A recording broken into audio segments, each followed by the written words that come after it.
এই একটা কাইট করতে গিয়ে কতজনের না দরকার পড়েছে। তো hello everyone, welcome to my new mini blog. আমাদের পাশের বাড়িতে যে পুচকিটা রয়েছে তাকে স্কুলে কাজ দিয়েছিল কাইট বানিয়ে নিয়ে আসতে। দিয়ে দেখো, কাইট বানানোর জন্য প্রথমেই তো সকালে আন্টি আর মা জোগাড় করেছে কাইটে যে এই বাঁশের ইয়েটা লাগবে সেটা জোগাড় করে পর বিকেলবেলা আমার কাছে নিয়ে এসছে, বললো না এবার তোকে করে দিতে হবে, আমরা সমস্ত জিনিস জোগাড় করে দিয়েছি, তুই শুধু এবার বানিয়ে দে।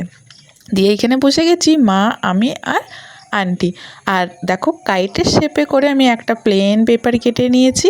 আর এবার দিয়ে দিচ্ছি পাতলা করে এই বাঁশগুলো, যেগুলোকে একদম পাতলা পাতলা করে মা কেটে নিয়েছিল কাইটে দেওয়ার জন্য। আর দিয়ে নিয়ে পর ছোট ছোট পেপার সেম কালারই কেটে ভালো করে চিপকে দিলাম। তার ওপর আরও ভালো করে চিপকিনের জন্য আমি হোয়াইট সেলো টেপও দিয়ে দিলাম।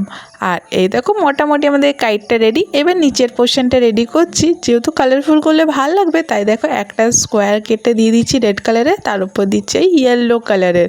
আর দাঁড়াও এখনও বাকি রয়েছে, এখনও কমপ্লিট হয়নি। কিন্তু এই কাইটটা এমন যে এটাতে কাইটটা রশ্মি বাঁধা হয়েছিল না, বললো রশ্মি বাঁধতে হবে না, এমনিতেই হবে এটা দিয়ে। এখন তো সব জিনিসেরই চোখমুখ হয়, তাই কাইটেরও চোখমুখ করে নিলাম। দেখো কেমন হয়েছে আমার কমেন্টে জানিও।